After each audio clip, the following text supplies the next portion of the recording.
My name is Emily Harper. I'm 28 years old, and this is the story of how I fought to reclaim my life after being trapped in the chaos my sister created. I used to imagine a future filled with light, traveling with my camera, building a name for myself as a freelance photographer. But 3 years ago, that dream collapsed. My tiny studio in Chicago couldn't survive the pandemic. On top of that, a reckless loan pushed me into financial ruin. Stripped of options and pride, I packed what was left of my life into a few boxes and moved in with my older sister, Sarah Mitchell, 34, a supermarket clerk just barely holding her own. Sarah had 4 children, each with their own world of needs and storms. Finn, 16, carried the fury of adolescence in every slammed door. Mia, 13, quiet and tender, lived in her sketchbook more than the real world. Liam, 10, restless and mischievous, tested limits at every turn. And little Sophie, only 7, charmed with sweetness but wore me down with endless demands. What I thought would be a short stay turned into unpaid servitude. I became the babysitter, cook, chauffeur, almost a mother, while Sarah disappeared into night shifts in the careless orbit of her new boyfriend, Jake, a truck driver who seemed allergic to responsibility.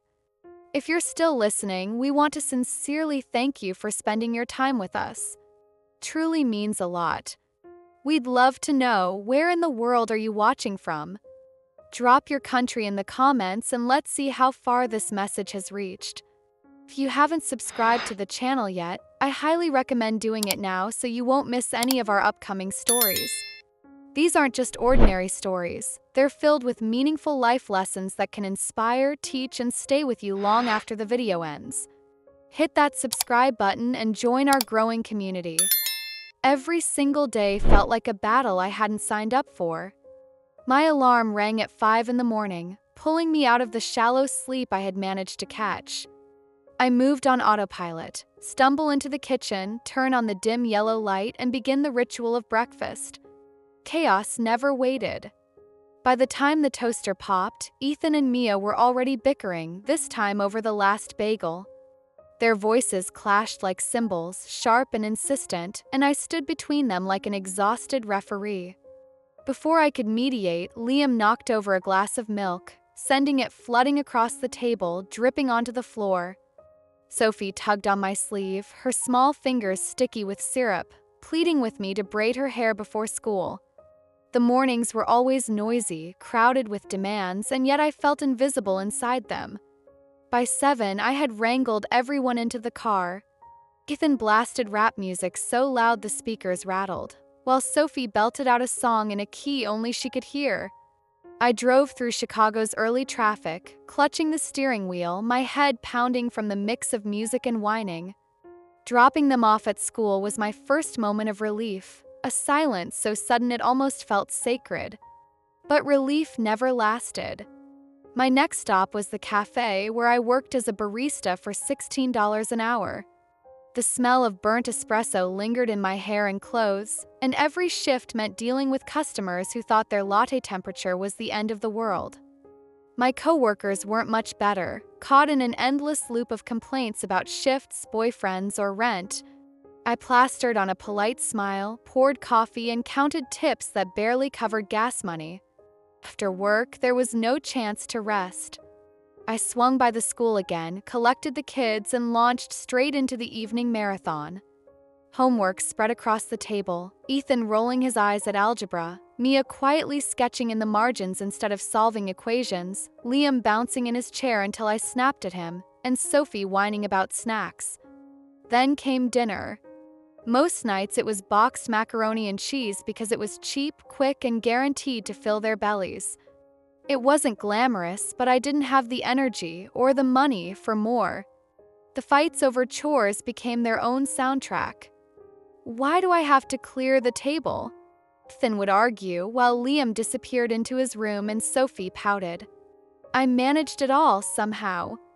By the time Sarah came home, if she came home at all, she would mutter a half-hearted thanks before collapsing onto the couch, still in her work uniform. Jake, on the other hand, was usually sunk into his recliner, controller in one hand, beer in the other, his eyes glazed over by whatever video game he was obsessed with that week. His presence made me angrier than his absence. He contributed nothing, not even a token gesture of support. Night was supposed to belong to me, but exhaustion stole it. I sat at my laptop, fingers hovering over the keyboard, trying to edit photographs or finish a freelance project. I kept the dream alive in my mind, one day reopening my studio, building something of my own again.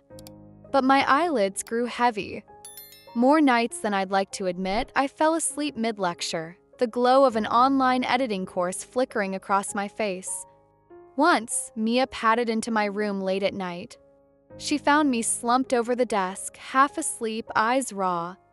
"Why do you look like you're about to cry?" she asked in a whisper that made my throat tighten. I forced a smile, told her I was just tired, told her I was trying. What else could I say? The truth was harder. I was unraveling, slowly dissolving under the weight of a life I hadn't chosen. I had already burned through $4,000 of the savings I once guarded so carefully. School supplies, medicine for Sophie, tickets to Mia's ballet recital. I couldn't bear to let them go without. Sarah contributed to rent when she remembered or when her paycheck stretched far enough, but Jake never gave a dime. And when Sarah looked at me, her voice almost sweet, saying, "You're so good with the kids," it sounded less like a compliment and more like a trap snapping shut around me. Turning point came on an October night that still feels like it has edges, sharp and impossible to soften. Sarah walked in with Jake, both of them laughing too loudly, carrying a greasy pizza box like they were bringing a cake to a surprise party. The kitchen light threw halos around them. They looked ridiculous and triumphant at the same time. "Guess what?" Sarah said, eyes bright. "I'm pregnant again." Number 5. Jake nodded, smirking as if my reaction should be applause. My chest folded in on itself. One more child. I felt something close to panic, and beneath it a dull, sinking resignation, like the rope I'd been holding finally frayed.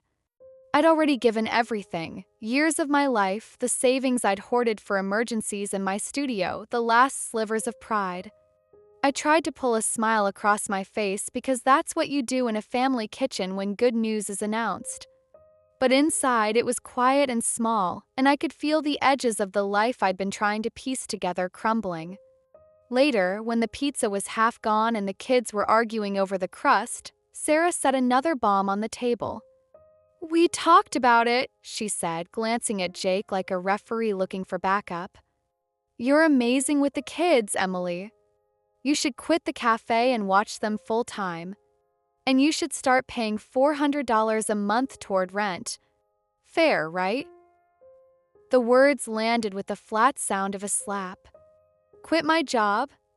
Pay rent? My voice wouldn't come out steady.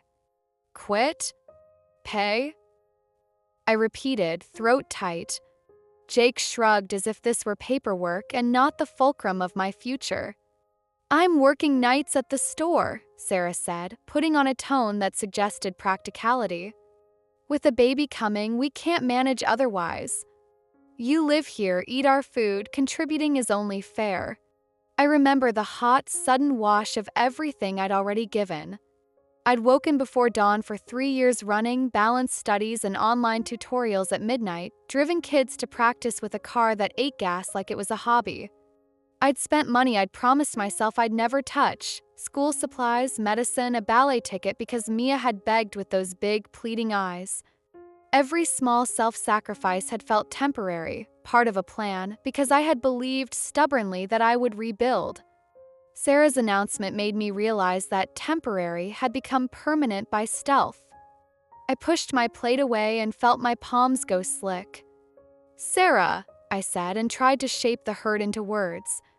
"I've been here non-stop. I get up before dawn, I work, I take care of the kids.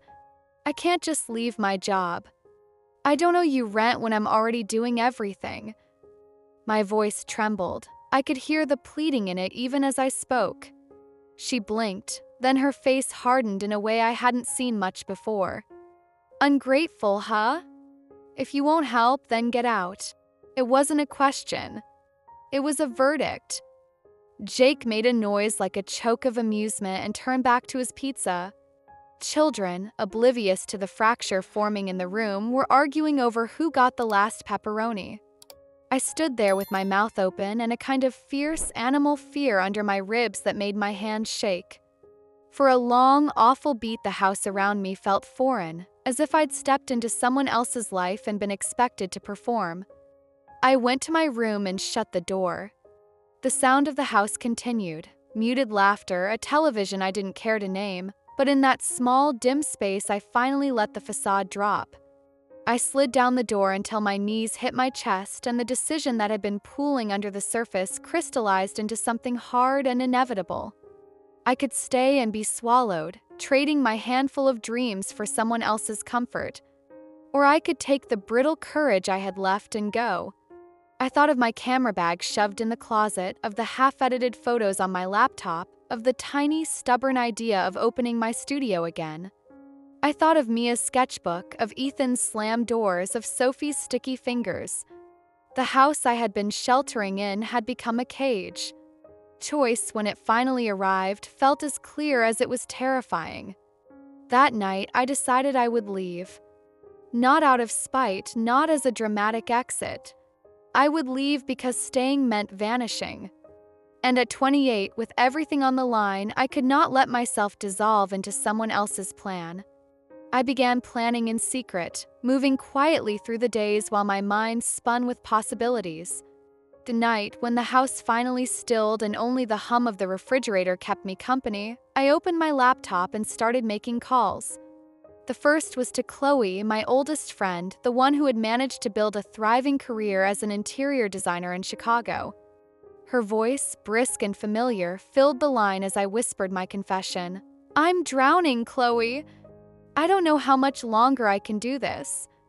My throat burned, tears pressing close. Chloe didn't hesitate. She cut through my spiraling with the clarity only an old friend could provide. "Emily, listen to me. You are not their mother. You've been carrying a load that isn't yours.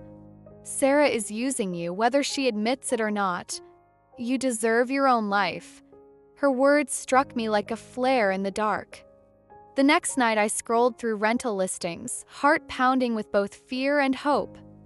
I found a studio apartment in Wicker Park, small but filled with light, a place with white walls and hardwood floors where I could imagine myself breathing again. The rent was steep, $1,600 a month, but I did the math. With $4,000 left in savings, I could cover the deposit and the first month. I would hold on to my barista job, pick up every extra shift I could, and press pause on the online photography courses. My dreams would wait a little longer, but at least I'd be standing on my own feet. Yet whenever resolve settled in, the children pulled at me, tugging me back into the orbit of responsibility I had never chosen. Finn, once my loudest critic, had begun drifting into my room late at night, confessing how heavy school felt, how angry he was without knowing why. His voice softened in those moments, and I could almost see the boy he was before the rebellion hardened him. Mia, with her quiet grace, handed me a drawing of the two of us standing side by side. "You're the only one who gets me," she whispered, her shy eyes glimmering. Liam, wild and endlessly curious, asked me questions about the stars and begged to learn how to photograph the moon. And Sophie, sweet, fragile Sophie, broke down when I hinted that I might not always live there. Her tears soaked into my shirt as she sobbed. "Will you still braid my hair, Aunt Emily?" I promised her I would, even as my heart splintered. I wanted to believe I could be both, free and present, independent and loving. But I knew I couldn't. My suitcase, still empty in the closet, was already calling to me. Everything blew up on a Friday night. Sarah came into the kitchen while I was helping Mia with her history homework, her voice sharp. "We need to talk," she said. "You're not pulling your weight, Emily. You're still taking shifts at the cafe instead of being here with the kids." I paused, pencil hovering. "Sarah, I do everything, meals, school runs, homework. I am not their mother." She laughed without humor. "Mother? You live in my house, eat my food, and you tell me that? If you won't be all in, then get out. The room felt smaller. Heat and shame rose in my chest. I stood up. The chair scraped the tile like a declaration. You want me to go? Fine. I'll go. Mia's eyes were wide. I stepped outside to call Chloe and walked the backyard, telling her everything until my voice went raw. She called me irresponsible, I said.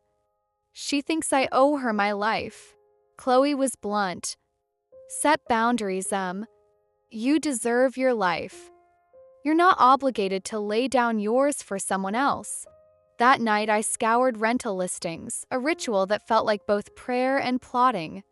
I counted my savings against deposit and imagined the cramped studio as a promise rather than a sacrifice. For the first time in months, the numbers leaned toward possibility. A week later, I signed the lease on a Wicker Park studio. A folding bed and a desk, but the key in my hand felt like a small victory. Moving day was quiet, boxes stacked like nervous thoughts. I carried my camera bag last, the strap warm on my shoulder like a talisman. I packed with economy. The half-edited images on my laptop felt like thumbnails of who I had been, small proof that I could still make light into meaning. I wrapped a couple of prints in old towels and tucked them into a box as if they were fragile promises.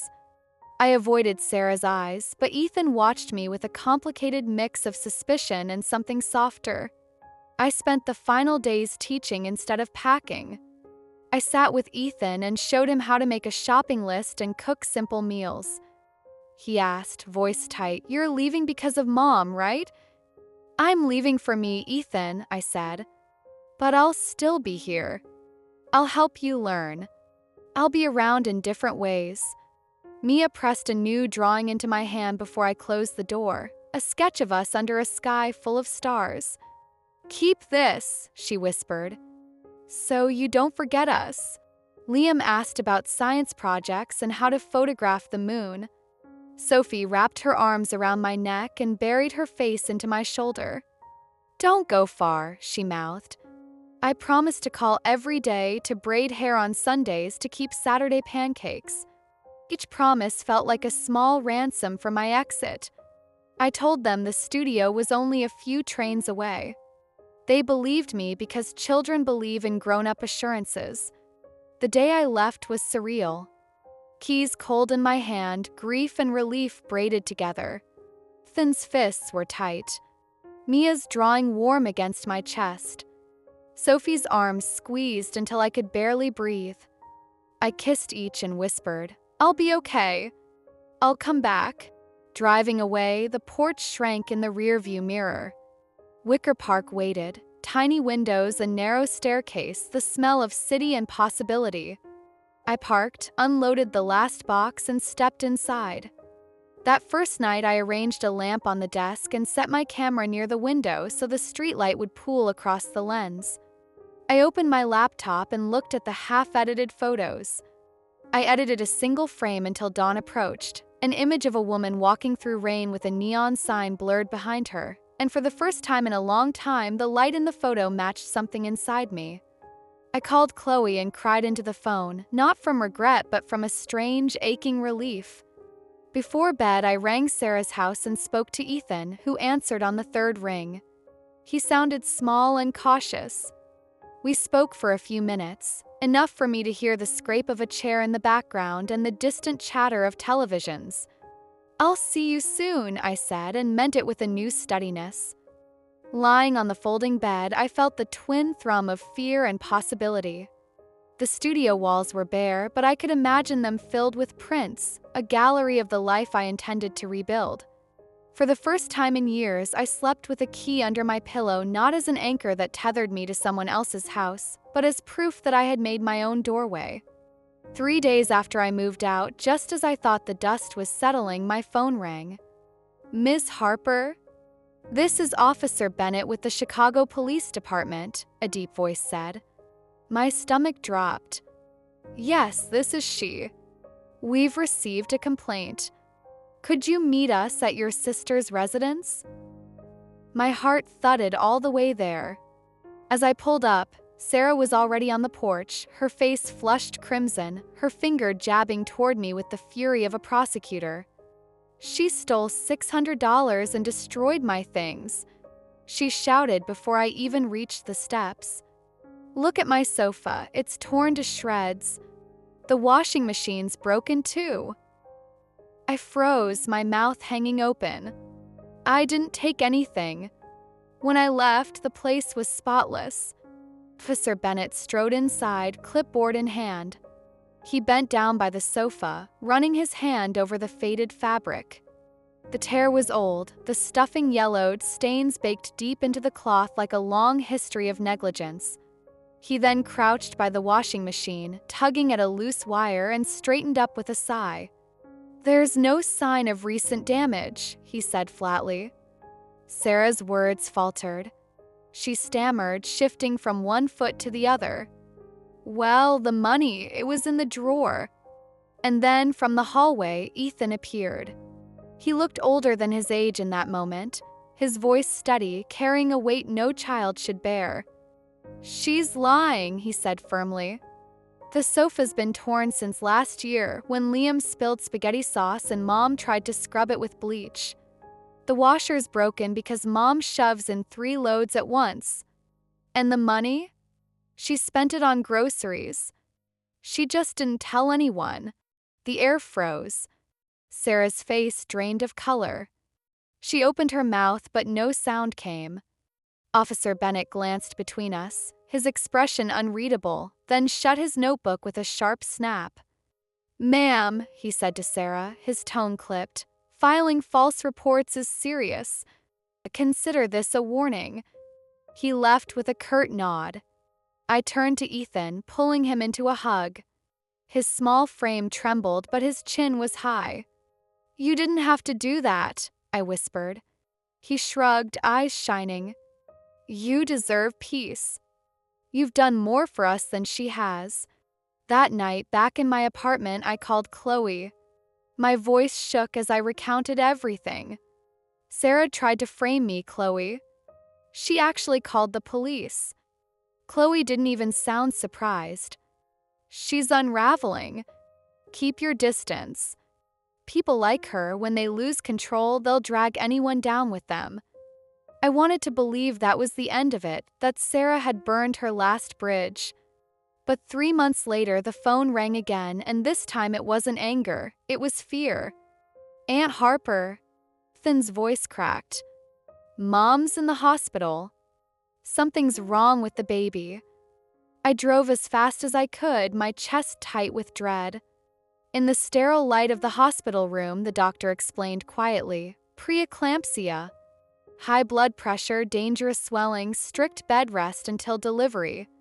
Sarah lay pale against the pillow, her strength gone, her eyes glassy. When the doctor left, she turned her head toward me. Her voice was a whisper, stripped of all venom.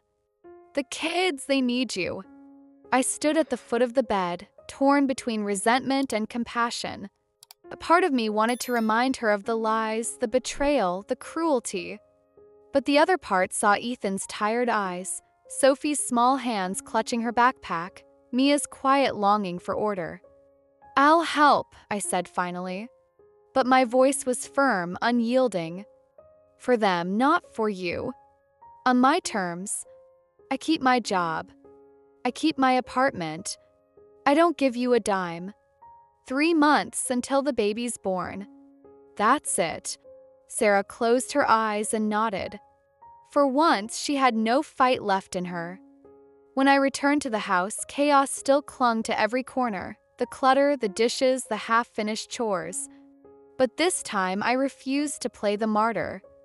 I gathered the kids in the living room. "Things are different now," I told them. "Your mom needs rest. I'll help, but you all have to step up too." Ethan agreed instantly, already accustomed to carrying weight beyond his years. He took over laundry. Mia handled dishes. Liam and Sophie learned to keep their rooms clean. It wasn't perfect, but slowly routines formed. I would come after work, still in my office clothes, tie back my hair, and cook dinner while quizzing Sophie on her spelling words. Afterward, I'd sit with Liam and go over his math, my patience stretching further than I thought possible. Then, when the kitchen was clean and the house calm, I'd lock the door behind me and drive back to my apartment. I was no longer trapped. I was choosing this for them, not for her. Jake, meanwhile, faded into the background. He slipped in late at night for beer, then disappeared into the garage like a ghost avoiding daylight. Children stopped asking where he was. One evening, Sophie returned from school with her costume in her backpack, her eyes swollen from crying. "He forgot my performance," she whispered. I hugged her tightly, anger simmering in my chest. Ethan clenched his fists beside us. "He doesn't care," he muttered. "He never will." I wanted to shield them from that truth, but I couldn't bring myself to lie. "You're right," I admitted softly. "And that's not your fault." For the first time in years, I felt clarity. The house was still messy, the problems still heavy, but the balance had shifted. I wasn't the scapegoat anymore. I was the anchor, for Ethan, for Mia, for Liam and Sophie. And in some strange, bitter twist, Sarah's collapse had given me the power to stand on my own terms. 3 months later, Sarah walked out of the hospital cradling her newborn. Her face was pale, her body frail, but her eyes still carried that same bitterness. I stood in the kitchen, waiting for the words I had rehearsed over and over. "I'm done, Sarah," I said firmly. "I love the kids, but they're your children. You need to be their mother." She narrowed her eyes at me, her lips twisting. "You're abandoning us again." I shook my head slowly. "No. I've already given enough." It was the hardest step I'd ever taken, walking away, closing that chapter. But I didn't abandon the children. I set up a system that allowed me to be present without being consumed. Chloe, my loyal friend who lived nearby, became the point of contact. Each month, I sent her $60 earmarked for school supplies and books. Twice a week, I connected with the children through video calls. I helped Ethan puzzle through algebra problems, admired Mia's colorful sketches, listened to Liam's excitement over science experiments, and told Sophie bedtime stories across a screen. Sarah, meanwhile, lost her job. Too many absences, too many excuses. Jake, unreliable as ever, slipped away without saying goodbye. The household spiraled into hardship, but this time I understood. Their struggles weren't mine to carry. I focused on myself. For once, the energy I had always poured into saving someone else, I redirected into building a future of my own. A former client reached out, asking if I could shoot photos for an ad campaign. That one small project led to another, a collaboration with a local fashion boutique, then editing work for a startup. Piece by piece, the dream I had shelved for years began to take shape. I left my cafe job and stepped fully into freelancing. My apartment transformed, prints drying on racks, color boards taped to the wall, the space humming with creativity. When a $700 contract cleared, I sat at my desk and wept. It wasn't just money. It was proof that I could carve a life from my passion on my own terms. Children cheered me on in their own ways. Mia sent me a drawing labeled, "Best Aunt Ever." Liam held up a science medal on camera, grinning with pride. Sophie demanded extra bedtime stories through the phone, refusing to let me hang up. And Ethan, stoic, guarded Ethan, sent a message that made me cry harder than any paycheck. "I'm proud of you." Sarah tried to claw her way back into my life, leaving angry voicemails about how I owed her. But this time I pressed block.